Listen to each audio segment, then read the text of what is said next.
Welcome to Razzball Radio on the Fantasy Sports Network. I'm your host, Nick Capozzi. I'm here with the Guru, and we, sir, are in Seattle. How excited are you to be in Seattle, Guru? It is awesome to be here in Seattle, man, where, the 32 and 32 and 32 is rolling.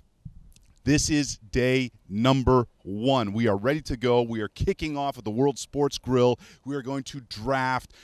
Man, this is so exciting because, this is actually happening now. We've been putting so much planning and prep into this, and here we are. Are you as jacked as I am? I'm jacked. I'm pumped. I'm psyched. We've got, the 12th man is coming out in full force tonight in Seattle as we fire up day number 1 in our Razzball draft. It's awesome. I love Seattle. Really excited. Okay, let's talk a little bit of Razzball Blitz. We're going to cover the news of what's happening. So every time you see this show in the next 32 days, we're still going to cover all the news. We'll also cover some of the stuff happening at the Lives draft, and we're also talking to lots of local experts. But right now, Guru and I, we're talking news. Let's start with the Cleveland Browns. Lots of talk today about what's going to happen with Josh Gordon. That is the word on the street. From my perspective, Guru, I have a hard time seeing Roger Goodell actually shrinking the suspension. I think probably something will happen, but how does he go back and now change it and say, okay, I know we're about to loosen some of our policies, but you know what, we're going to cut your suspension in half, because that's the buzz on the street. We're talking 8 games right now.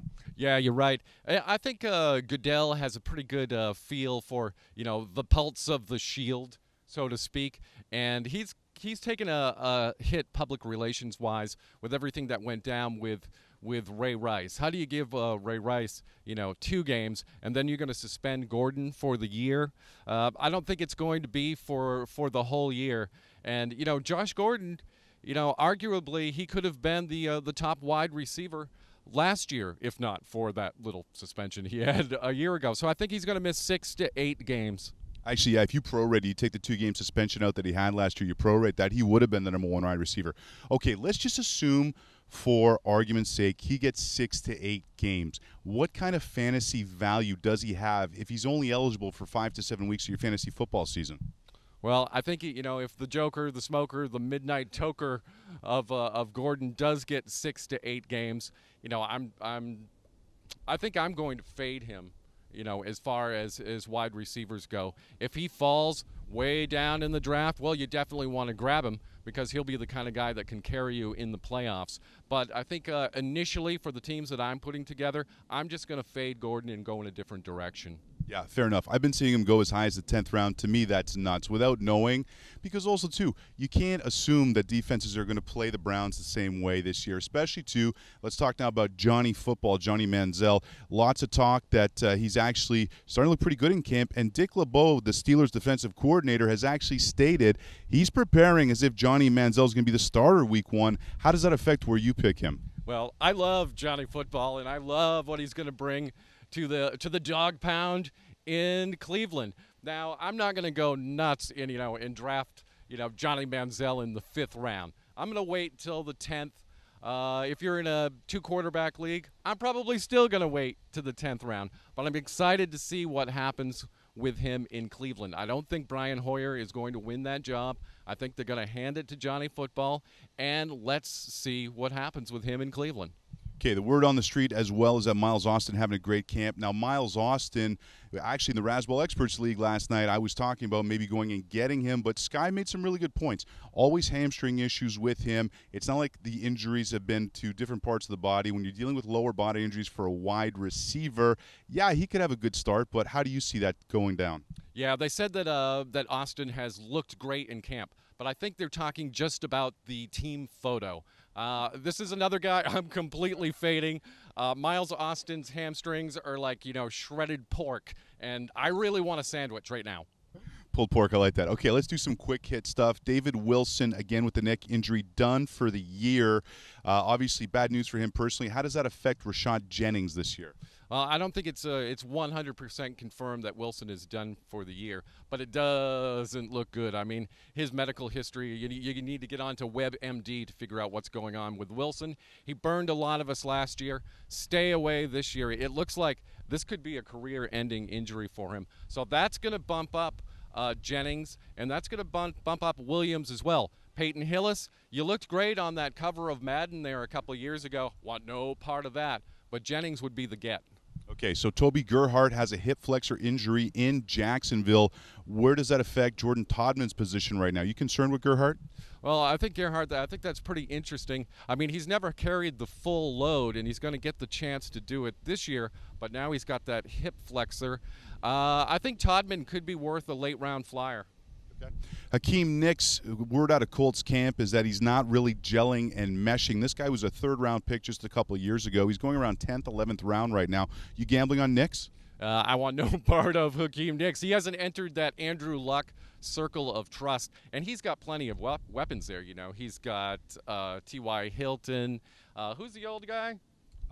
Reggie Wayne. Reggie Wayne is still there. Yep. And I love the tight end there in Indianapolis in Fleener. I think that's a guy that I've been targeting. Nicks, another guy that I'm probably going to fade, but if he's there at the end of the round, at the end of the draft, and you want to take a flyer, he's a guy to look to. Okay, real quick, 10 seconds here. Robert Woods in Buffalo. You like the upside? I want no part of Robert Woods. For some reason, he's playing with the second team. E.J. Manuel, the quarterback, had questions. Why is he playing on the second team? I'll tell you what, E.J., you're going to be playing on the second team with Woods sooner rather than later. All right, Andy Dalton gets a big contract extension. Doesn't change his fantasy value, but I think it does show that the Bengals actually believe in him. What's your thought on the Big Ginger? Yeah, the Red Rocket is going to be there in Cincy for the next 6 years, $115 million contract, I believe. You know, he was a top 3 of fantasy touchdowns last year for quarterbacks. He was also top 5 in interceptions. I want no part of the Red Rocket.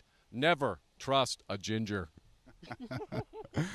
All right. Also, a little bit of buzz. I'll just do this quick. James White talking Pat's camp that he might get a chance. Too many mouths to feed there. I'm not happy with that. But you know what I am happy with, Guru? That we are in Seattle. You ready to make this happen tonight? You ready to jam or cram Seattle? Let's do it, man. Let's rock Seattle. All right. This is Razzball Radio on the Fantasy Sports Network. We'll be back right after this. We're here, Seattle. We're here. You got to deal with us.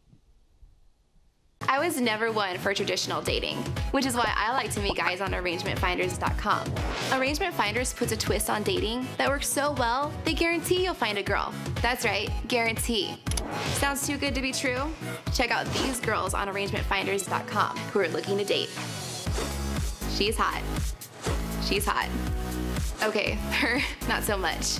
Anyway, it's free to join, so you've got nothing to lose. Go to Arrangement Finders and meet girls like me who know what you really want. Welcome back to Razzball Radio on the Fantasy Sports Network. Nick Capozzi here with Jarrod Patterson of Rant Sports. Jarrod, thanks for having us here in Seattle, my man. Oh, thank you very much for having me. I appreciate it, guys. Absolutely. So Jarrod covers the Seahawks and, of course, as well, fantasy football over at Rant Sports. You can follow him on Twitter, J_M_Patterson on Twitter. If you got Seahawks questions, he's the guy to talk to. So, Jarrod, you're going to take us through some of the Seahawks players right now. Let's start with arguably the most important position we got to talk about when it comes to the Seahawks, and that is running back. So Marshawn Lynch is back in camp, got the year extension, so now 2 more years here.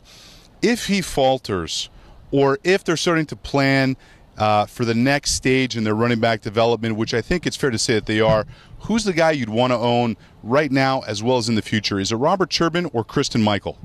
Well, I think right now the answer would have to be Kristen Michael. While Robert Turbin has a little bit more experience, Kristen Michael is definitely the more explosive of the 2 backs. Robert Turbin might be able to be used on third downs, passing downs. He's a little bit better in pass protection at this point, but through training camp, Kristen Michael has received his fair share of compliments in that area as well. So it looks like Kristen Michael might be the guy going forward. Yeah, so Kristen Michael, I think it's fair to say, is the guy with the most talent. It's just whether or not Turbin is the guy who's more relevant this year because he's more polished. Michael still is a very raw prospect. He's actually not going as high as I thought he would in some drafts this year. He's sliding down a little bit. Okay, another question for you. Let's talk quarterbacks. Russell Wilson, obviously there is no controversy here, but here's what I think. My take with Russell Wilson is that this guy is completely underrated as a fantasy quarterback. He's going somewhere between 12 and 14 right now. But in my opinion, this guy is so heady, so bright. He reminds me of a young Drew Brees. Am I crazy? Not at all, and particularly when you talk about his passing statistics, the one thing that he brings to the table that Drew Brees never has is his ability to scramble. And of course, 10 rushing yards giving you a point in fantasy football, that can start to add up quite a bit.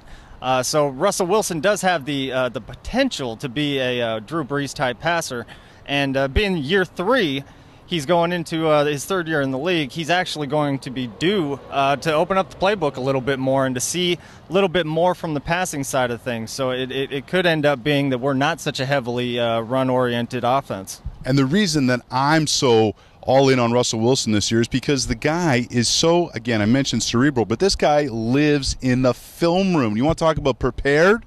And he lives by the motto, you know, the separation is in the preparation, and the guy from day one has lived in the weight room. He's lived in the film room. He's the first guy in and the last guy out, and that is everything that you want in your fantasy and franchise quarterback, depending on, you know, what you're looking for.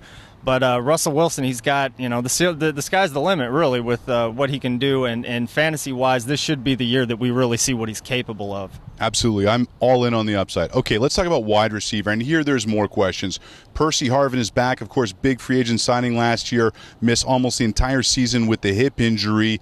Obviously, it wasn't effective when he came back. But I think he's got something to prove. I have Percy Harvin. I'm grabbing Harvin in every league this year because with that offense and the way it works, if he can stay healthy, which is always a question with him, but if he can, the upside for Percy Harvin, what are your thoughts? Well, the upside is amazing, and we've all seen what he's capable of doing throughout his time in Minnesota. For those of you that watched while he was a Florida Gator, the guy is just absolutely amazing. He can line up all over the field. He can be used in misdirection on offense, and you just can't help but double him if you're a defensive coordinator. You've got to make sure the guy's covered, and of course that opens up a lot of possibilities for other receivers on the roster. Yeah, absolutely. So another guy that's going to get a lot of talk this year is, of course, Doug Baldwin, who's going to fill a little bit of the role that Golden Tate used to have. But the one that's really interesting to me is Kearse, Jermaine Kearse, a wide receiver, undrafted, local guy, went to Washington, and he had a couple big playoff games. What's his upside?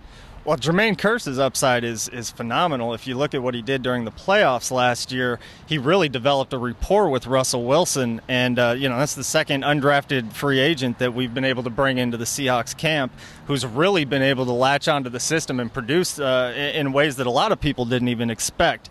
Kearse, at this point, has the number 3 wide receiver spot locked down. He's got a couple of rookies that are nipping at his heels in Paul Richardson and Kevin Norwood. But at this point, it looks like he is going to be the number 3 receiver behind Doug Baldwin and could be in line for a long-term contract extension coming up after the season. Absolutely. I'm penciling him for about 50 catches, maybe 900 yards. You mentioned Paul Robinson. He's a guy you want to look at in dynasty leagues. Real quick with the tight ends. Yes, Zach Miller is here, but I think Luke Wilson is a guy who's really interesting, looks fantastic in camp. You see any kind of upside where Luke Wilson could be anything more than maybe a bye-week fill-in at tight end?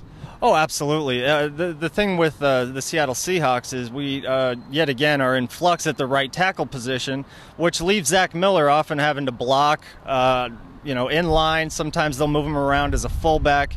And he's a phenomenal blocker for a tight end, so you can't blame the team for doing that. But that really frees Luke Wilson up to become more of a receiving option.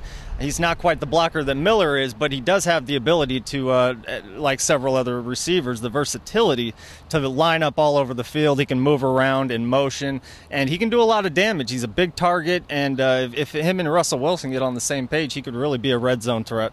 All right, very good. So we are going to go inside now. World Sports Grill. We got the draft about to happen. This is Seattle. This is the first stop on the tour. So you definitely want to check that out. Also, if you're playing fantasy football this year, guys, you definitely want to check out sportsvault.net where you can lock up your league fees for free. And also, I'm going to make the call right now. My sugar daddy of the day, that's the player that I think is going to outperform his ADP this year, brought to you by arrangementfinders.com, is Percy Harvin. Go get Percy Harvin. Yes, there's a risk-reward issue there, but he is definitely my sugar daddy. All right, you ready to go inside and do some drafting or what? Absolutely. I'm ready to go. All right, we got to go do this. So this is Razzball Radio on the Fantasy Sports Network. We'll be back. It's time to go draft. I was never one for traditional dating, which is why I like to meet guys on arrangementfinders.com. Arrangement Finders puts a twist on dating that works so well, they guarantee you'll find a girl. That's right, guarantee. Sounds too good to be true? Check out these girls on arrangementfinders.com who are looking to date. She's hot. She's hot. Okay, her, not so much. Anyway, it's free to join, so you've got nothing to lose. Go to Arrangement Finders and meet girls like me who know what you really want. Welcome back to Razzball Radio on the Fantasy Sports Network. We just completed our first live draft here in Seattle. It was pretty exciting, wasn't it, Sky? It was great. We had a great showing. A lot of friends of T-Holes showed up.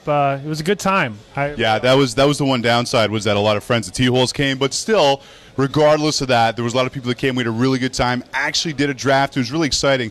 And I think the key takeaway here, Sky, was the difference between expert league drafts, which is what kind of we talk about a lot and what you and I participate in. And here we were dealing with beer league guys. And listen, we're all beer league guys at heart, but I think what we have to talk about here is how the dynamic changes. So, for example, we're going to bring another guy named Nick in just a minute, but Nick actually took Peyton Manning #1, which is something that you wouldn't necessarily see, obviously, in an expert league draft. But how do you kind of adjust for that?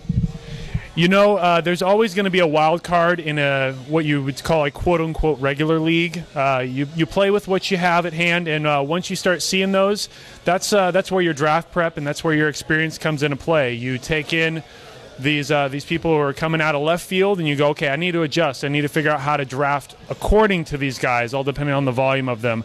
But you know, if it's only one, you can work around it and play your normal game. But yeah, that was definitely a unique pick, to say the least, with Peyton in the first. I can't say I blame him, though. All right, so there was a couple other picks, and this is, again, where you have to adjust on the fly based on who you're drafting with. For example, Kendall Wright went ahead of Michael Floyd in this draft. Now, maybe Wright has a better season, but I think that was definitely a surprise. Another interesting pick was Jimmy Graham slid to midway through the second round. That's not something you typically see in an expert draft. You know, that's a borderline accident one. I think it was one where people just weren't paying attention in that first round and seeing where things were going. I can't see Jimmy Graham outside of the 10, especially outside of the 12. Just to have him slip into the second round was really surprising. Yeah, absolutely. You actually had a really good team. You went with the wide receiver at the top, which is something we've been talking about a lot this year. So you got Demaryius Thomas and Des Bryant, which is pretty impressive. You followed up with Spiller, Roddy White, Rashad Jennings, Sankey, Terrence Williams, Romo, Steven Jackson, Eric Dicker. That's a pretty good team. Yeah, it's hard to fight. I'm very much on the wide receiver train if it ends up lining up correctly.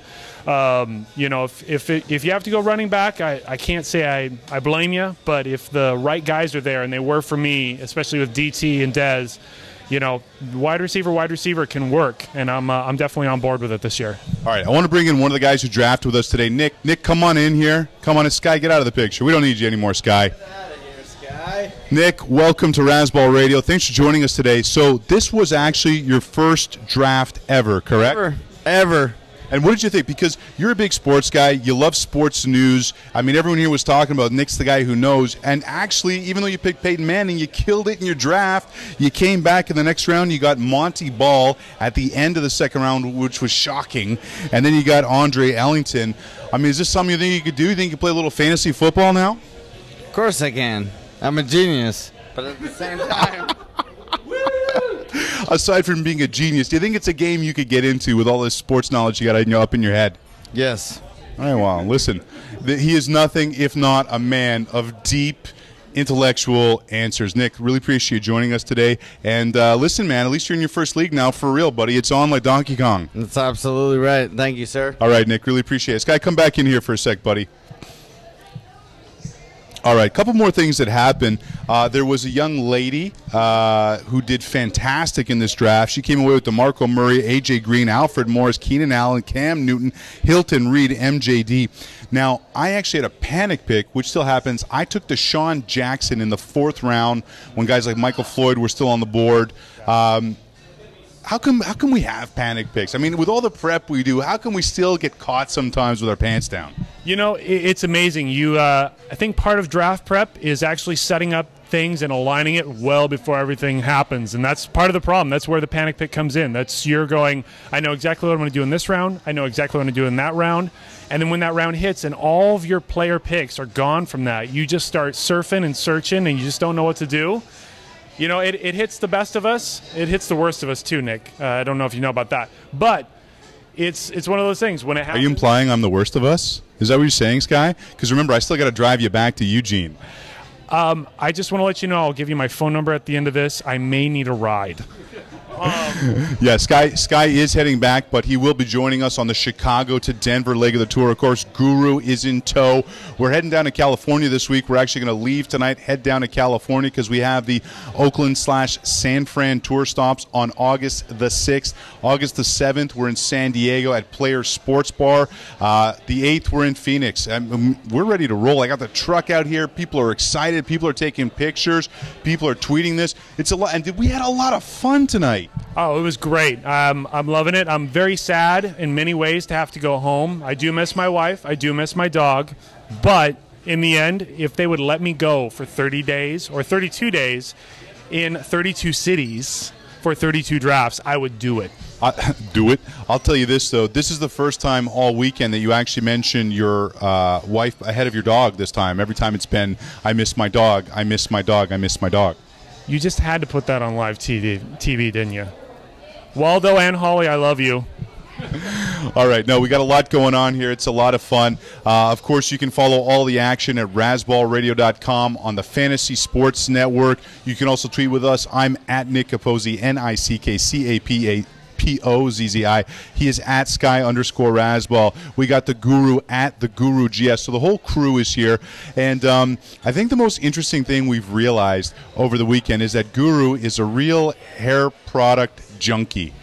You know, it's amazing. You know, I haven't let him touch my hair yet.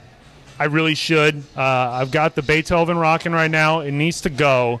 But I have a funny feeling Guru would turn this into a majestic mess. Right. Had a chance. You don't know what's going to happen tonight after you fall asleep. All right. Okay. Listen, we want to thank DraftKings.com. Of course, you can enter to play. Enter promo code Razzball. Your daily fantasy. That's your best bet. Lock up your league fees for free at sportsfall.net. And listen, we really appreciate you helping us out here, Seattle, at the World Sports Grill. Seattle, we love you. Bay Area, here we come. We're coming for you, Bay Area. Razzball Radio, Fantasy Sports Network. See you soon.